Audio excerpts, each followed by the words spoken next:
Hello my dear friends. आप सभी का हमारे यूट्यूब चैनल पर स्वागत है। आशा करता हूँ आप सभी स्वस्थ होंगे, मस्त होंगे और अपनी तैयारी अच्छे से कर रहे होंगे। आप सभी पिछली कक्षा अच्छे से देखे होंगे। आप सभी पढ़ने में इंटरेस्ट आया होगा, अच्छा लगा होगा, यही हमारी आशा है। पिछली कक्षा आप सभी रिवीजन करके ही अगली कक्षा को अटेंड करिएगा, तो आप सभी को अच्छे से कॉन्सेप्ट क्लियर होंगे, सारी बातें समझ में आएंगी और पढ़ने में रुचि बढ़ेगी। अगर आपने अभी तक हमारे चैनल को सब्सक्राइब नहीं किया है तो अभी के अभी सब्सक्राइब कर लीजिए और बेल आइकन दबाना ना भूलिए, जिससे कि आगे जो भी हम वीडियो डालें सबसे पहले आपके पास नोटिफिकेशन जाए और आप हमारी क्लास अटेंड कर सकें। तो आज हम लोग पढ़ने वाले हैं प्रकाश का परावर्तन। ये हमारी दूसरी कक्षा होने वाली है। पिछली कक्षा में हमने प्रकाश के बारे में बातें की थी। आज की कक्षा में हम लोग प्रकाश का परावर्तन के बारे में चर्चा करने वाले हैं। परावर्तन क्या है, इसके दैनिक जीवन में कहाँ-कहाँ उदाहरण हैं। हमने अब थोड़ा-सा पिछली कक्षा का रिकैप कर लेते हैं, उसके बाद आगे की बात करते हैं। पिछली कक्षा में हमने पढ़ा प्रकाश क्या है, प्रकाश के स्रोत कौन-कौन से हैं, प्रकाश सीधी रेखा में चलती है, ये हमने बातें की थी। सरल रेखीय गति होती है प्रकाश की, प्रकाश के स्रोत प्राकृतिक स्रोत वगैरह हमने सारी चर्चाएँ कर ली थी। अब परावर्तन पर भी हमने पिछली कक्षा में चर्चा किया था, उसका परिभाषा आप सबको बताया था। तो आज फिर से एक बार चर्चा कर लेते हैं ताकि कोई डाउट ना रहे। जब प्रकाश किसी चिकनी सतह से टकरा करके उसी माध्यम में वापस लौट जाती है, तो इसी को परावर्तन कहते हैं। हमने इसका एग्जाम्पल भी दिया था, काफ़ी अच्छे से कल हमने आप सबको बताया था। आईना में जब हम लोग अपना चेहरा देखते हैं तो वो भी एक परावर्तन का ही उदाहरण माना जाता है। बिना परावर्तन के हम लोग अपना फेस आईना में नहीं देख सकते। जल में भी मैंने बताया था, जल में भी परावर्तन होता है। जब सूर्य की किरणें जल पर पड़ती हैं तो उससे परावर्तन हो जाता है। अब आज की कक्षा में कुछ नए-नए शब्द आपके सामने आने वाले हैं, उसको आप एक नज़र पहले देख लीजिए। इसमें आपतित किरण की चर्चा होगी, परावर्तित किरण की चर्चा होगी, अभिलंब की चर्चा होगी, आपतन कोण क्या है, परावर्तन कोण क्या है, इन्हीं सभी बातों की चर्चा आज की कक्षा में हम लोग करने वाले हैं। आपतित किरण, परावर्तित किरण, अभिलंब, आपतन कोण, परावर्तन कोण और इसका सूत्र की भी एक चर्चा करेंगे। दर्पण सूत्र हम लोग अगली कक्षा में भी पढ़ेंगे। अभी इसकी 2-3 कक्षाएँ और लगेंगी। आज की कक्षा में हम लोग इन्हीं सभी शब्दावली पर चर्चा करने वाले हैं। आप एक बार अच्छे से इन शब्दों को देख लीजिए। आपतित किरण, परावर्तित किरण, अभिलंब, आपतन कोण और परावर्तन कोण, इंसिडेंट रे, रिफ्लेक्टेड रे,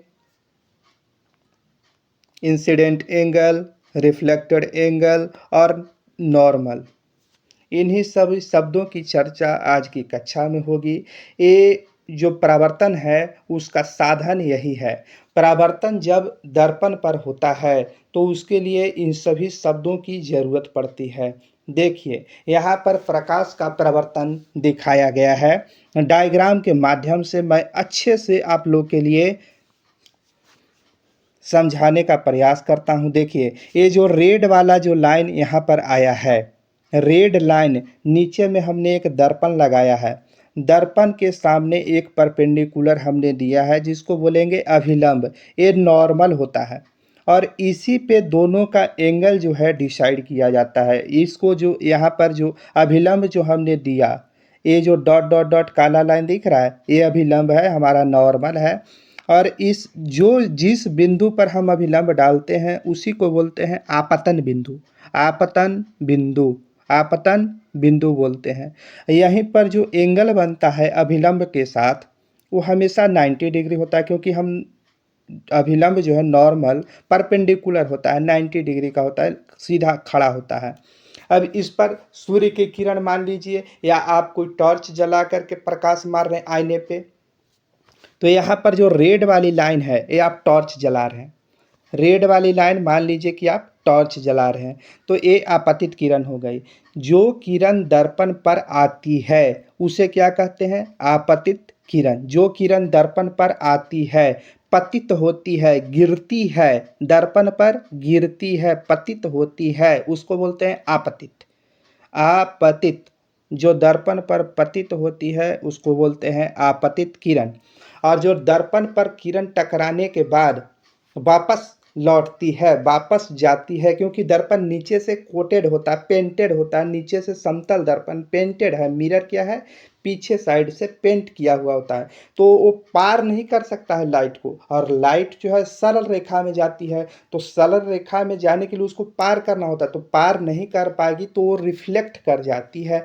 जिस दिशा में जितने एंगल से आती है उसी एंगल से वो रिफ्लेक्ट करती है, लेकिन उसी दिशा में नहीं कर पाती है। क्यों? क्योंकि एंगल इस तरह से आ रहा है, तो जिधर लाइट आ रहा है उधर ही वापस कैसे जा सकता है, तो विपरीत दिशा में भागती है। जितने एंगल से इधर से आती है उतने ही एंगल से वापस, ग्रीन वाली लाइट देखिए आप लोग, ग्रीन वाली लाइट उतने ही एंगल से वापस भाग रही है। जो वापस भागती है उसको बोलते हैं परावर्तित किरण। जो किरण टकराने के बाद वापस भागती है, वापस जाती है, उसको बोलते हैं परावर्तित। जो परावर्तन होने के बाद, परावर्तन के बाद किरण जाती है उसको बोलते हैं परावर्तित किरण।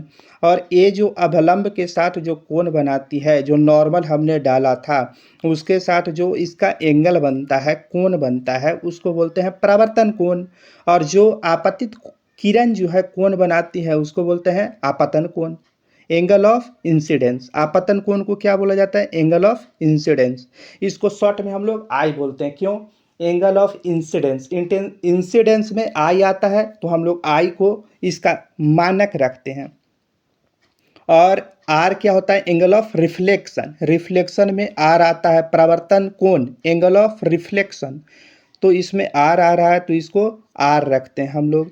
और यही एक फॉर्मूला है कि आई और आर दोनों बराबर होता है। हमने अभी समझाया कि जितने एंगल से लाइट आईने पर आती है, मिरर पर, दर्पण पर, जितने एंगल से आएगी उतने ही एंगल से, उतने ही कोण से वापस भागती है। जितने एंगल से आती है, जितने कोण से आती, जिस कोण से दर्पण पर गिरती है उसी कोण से वापस जाती है, उसी कोण से वापस जाती है। तो अभिलंब के साथ जो एंगल बनेगा वो तो दोनों का बराबर होना स्वाभाविक है, क्योंकि हमने जो बीच में अभिलंब कहाँ डाला गया है? बीच में डाला गया। 90 डिग्री का कहाँ डाला गया? परपेंडिकुलर। तो जब बीच में हम लोग डाल देते हैं तो दोनों साइड तो बराबर ही होगा ना, क्योंकि जिस एंगल से इधर आया है उतने ही एंगल से इधर वापस जाएगा। यही तो परावर्तन है। जिस एंगल से लाइट आएगी उसी एंगल से वापस जाएगी, इसी को परावर्तन कहते हैं। और अभी हमने आपको समझा दिया कि जो आती है वो आपतित किरण होती है, जो वापस जाती है वो परावर्तित किरण होती है। और इन दोनों के बीच जो एंगल बनता है, एंगल किसके साथ बनता है? अभिलंब के साथ। एंगल किसके साथ? अभिलंब। जो यहाँ पर जो नॉर्मल हम लोग डालते हैं परपेंडिकुलर, उसी के साथ आपतन कोण का, आपतन किरण का जो एंगल बनता है उसको बोलते हैं आपतन कोण। जो परावर्तित किरण का एंगल बनता है उसको बोलेंगे परावर्तित कोण। परावर्तित कोण या परावर्तन कोण कुछ भी बोल सकते हैं। एंगल ऑफ रिफ्लेक्शन बोलेंगे इंग्लिश में, और इसको बोलेंगे एंगल ऑफ इंसिडेंस। समझ लिए? प्रकाश तो हमेशा चिकनी सतह से ही टकराती है, तो चिकनी सतह पर गिरना परावर्तन है। और परावर्तन में आपतित किरण परावर्तित किरण के एंगल जो है बीच बराबर होते हैं। तो यही हमारा परावर्तन का दो नियम है।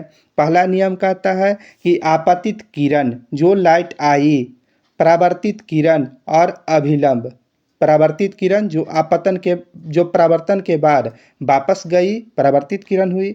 आपतित किरण, परावर्तित किरण और अभिलंब के बीच जो कोण बनता है वो हमेशा 90 डिग्री का होता है और आपतित किरण परावर्तित किरण के बराबर होता है। इसका एग्जाम्पल देख लीजिए, I बराबर R है तो अगर I 30 डिग्री है तो R भी कितना होगा 30।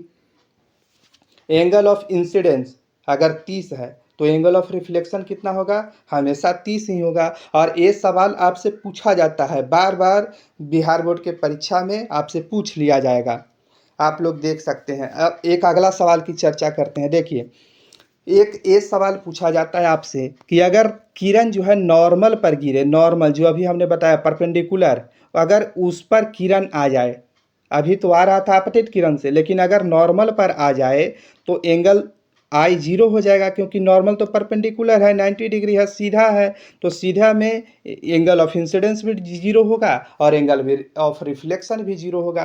I और R दोनों शून्य हो जाएगा। आप इस बात को ध्यान में रखिएगा, ये भी बार बार बोर्ड परीक्षा में पूछा जाता है। बिहार बोर्ड MCQ पूछता है तो उसमें ये सवाल आपके सामने आ जाता है कि अगर नॉर्मल पर किरण गिर जाए, जो हमने परपेंडिकुलर दिखाया, एंगल ऑफ इंसिडेंस पर ना गिर के नॉर्मल पर गिरे तो ऐसा होगा। अब एक अगला प्रश्न आपके लिए है,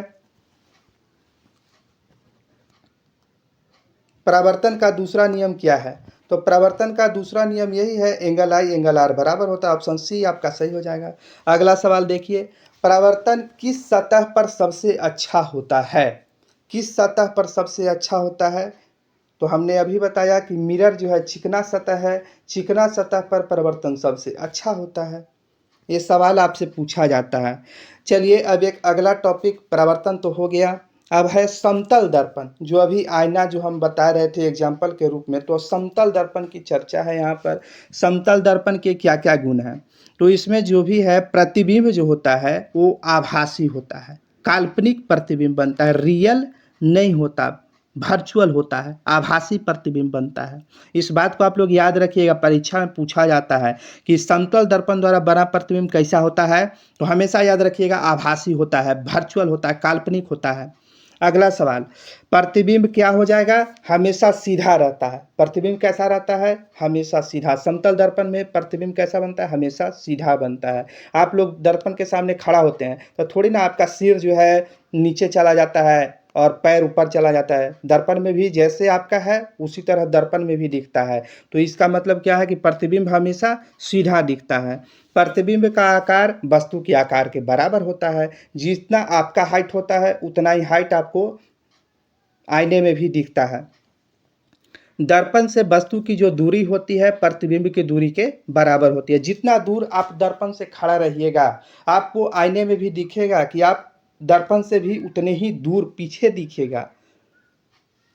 ये भी बात बिल्कुल सही है। तो यहाँ पर u v के बराबर हो जाता है। u क्या है, दर्पण से आपकी दूरी, और v क्या है, इमेज से दर्पण की दूरी v होती है। तो u और v दोनों बराबर होते हैं। पार्श्व परिवर्तन की चर्चा हम लोग अभी अच्छे से करने वाले हैं। प्रतिबिंब का निर्माण दर्पण के पीछे होता है। दर्पण का पिछला हिस्सा पेंट होता है तो वहीं पर न प्रतिबिंब बनेगा। दर्पण का पिछला हिस्सा जो है पेंटेड होता है, चाहे तो दीवार में सटा हुआ हो, चाहे किसी कारपेट में कहीं पर चिपका हुआ होता है, तो प्रतिबिंब वहीं पर बनता है। अगर वो खुला रहे तब तो आर पार हो जाएगा। समतल दर्पण हुआ ही नहीं। समतल दर्पण वही होगा जब पीछे से पेंटेड होगा।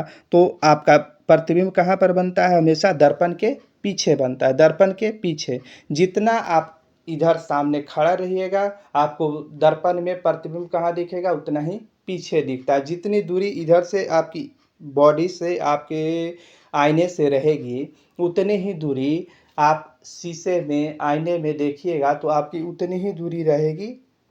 जो उसमें वस्तु आपका जो इमेज उसमें दिखेगा उतने ही दूरी पर दिखता है जितना की दूरी आपका दर्पण से रहेगा। आशा करता हूँ आप सभी को सारी बातें अच्छे से समझ में आई होंगी। अच्छे से एक बार देखिए, आपके सामने फिगर के साथ सारी बातें मैं क्लियर कर रहा हूँ। प्रतिबिंब क्या होता है, हमेशा सीधा दिखता है, जैसा आपका फेस है वैसा ही वहाँ सामने दिखेगा। प्रतिबिंब का आकार और आपका जो आकार है और आपका जो इमेज बना है दर्पण में, दोनों का आकार सेम होता है। प्रतिबिंब दर्पण के पीछे बनता है और जो जितना दूरी आप दर्पण से रहिएगा उतना ही दूरी आपका इमेज, आपका प्रतिबिंब दर्पण से रहता है। प्रतिबिंब क्या होता है, हमेशा आभासी होता है। रियल कैसे हो जाएगा, आप अपना प्रतिबिंब जब आईने में देखते हैं तो उसको छू पाइएगा नहीं, वो हमेशा इमेजिनरी है, काल्पनिक है। आप मान रहे हैं कि हाँ हम भी वहाँ खड़ा है, लेकिन आप खड़ा होते नहीं हैं, वर्चुअल है, आभासी है, काल्पनिक होता है। प्रतिबिंब हमेशा सीधा होगा। प्रतिबिंब का आकार वस्तु के बराबर होगा। दर्पण से दूरी, वस्तु की दूरी प्रतिबिंब की दूरी जो होगी बराबर होती है। और इसमें पार्श्व परिवर्तन, पार्श्व परिवर्तन एक टॉपिक है जो कि लेफ्ट राइट हो जाता है। इसमें आप अपना अगर दायां हाथ खड़ा करते हैं तो दर्पण में अगर आप अपना इमेज देखिएगा तो उसमें आपका बायां हाथ खड़ा दिखेगा। ऐसे तो नॉर्मली आपको पता नहीं चलेगा, पर अगर आप ध्यान से देखिएगा, गौर करिएगा तो ये बात आपको समझ में आ जाएगी। ये भी आज का एक टॉपिक है, अलग से अभी हम लोग पढ़ने वाले हैं। पार्श्व परिवर्तन डिटेल में जानेंगे। ये इसमें हमने 6 बातें पढ़ ली। ये सभी समतल दर्पण के क्या हैं, गुण हैं, प्रॉपर्टी हैं। प्लेन मिरर जो होता है, समतल दर्पण जो हम लोग घर में यूज करते हैं मिरर के तौर पर, उसी का एक गुण है। और ये गुण आपसे पूछा जाता है बिहार बोर्ड के एग्जाम्स में, ऑब्जेक्टिव के रूप में पूछा जाता है। आपसे इसमें लघु उत्तर ये प्रश्न में भी पूछा जा सकता है कि समतल दर्पण के गुणों की चर्चा करें। ये सवाल आपसे पूछा जा सकता है, तो आपको इसमें 6 पॉइंट लिख देना है। प्रतिबिंब क्या होगा, आभासी होगा। दूसरा, प्रतिबिंब सीधा होगा। तीसरा, प्रतिबिंब का आकार वस्तु के आकार के बराबर होता है। चौथा, दर्पण से दूरी जितनी होगी वस्तु की उतना ही प्रतिबिंब से दूरी होगी, U = V होता है। और पांचवा होता है कि पार्श्व परिवर्तन होता है समतल दर्पण में। पार्श्व परिवर्तन देखिए आगे आपके सामने, पार्श्व परिवर्तन हम लोग को डिटेल में पढ़ना है। इसमें क्या होता है कि अगर आप अपना बायां हाथ खड़ा करिएगा तो प्रतिबिंब में आपको दिखेगा कि हमारा दायां हाथ खड़ा है, लेकिन आपको गौर से देखना पड़ेगा तब। इसमें आप ये भी देख सकते हैं, टी शर्ट में, शर्ट में पॉकेट होता है। पॉकेट ऐसे तो हमारे बाएं हाथ, बाएं साइड में होता है आपके रियल में, लेकिन इमेज में जब देखिएगा आप, दर्पण के सामने देखिएगा तो उसमें लगेगा कि दाएं साइड में बना है। अगर आप लेटर लेके जो बॉक्स आता है सुडोक वाला, ABCD का एक डब्बा वगैरह आता है ना, अल्फ़ाबेटिकल, हाँ, तो उसमें अगर आप 2 लेटर सामने कर देते हैं A और B, तो पहले अगर इसमें A दिख रहा है तो आपको इमेज में क्या दिखेगा, पहले B दिखेगा। इसी घटना को क्या कहते हैं, पार्श्व परिवर्तन कहते हैं, मिरर इमेज कहते हैं। मिरर इमेज आजकल रीजनिंग जो है उसमें एक टॉपिक बन गया है और इसमें काफ़ी ज़्यादा प्रश्न आपको कॉम्पिटिटिव एग्जाम्स में भी देखने को मिलते हैं। देखिए यहाँ पर मिरर इमेज की चर्चा, लैटरल इन्वर्सन जो है, पार्श्व परिवर्तन जो अभी मैं पढ़ा रहा था उसकी चर्चा अच्छे से की गई है। समतल दर्पण में अगर आप अपना दायां हाथ खड़ा करिएगा तो प्रतिबिंब में आपको बायां हाथ खड़ा दिख रहा है।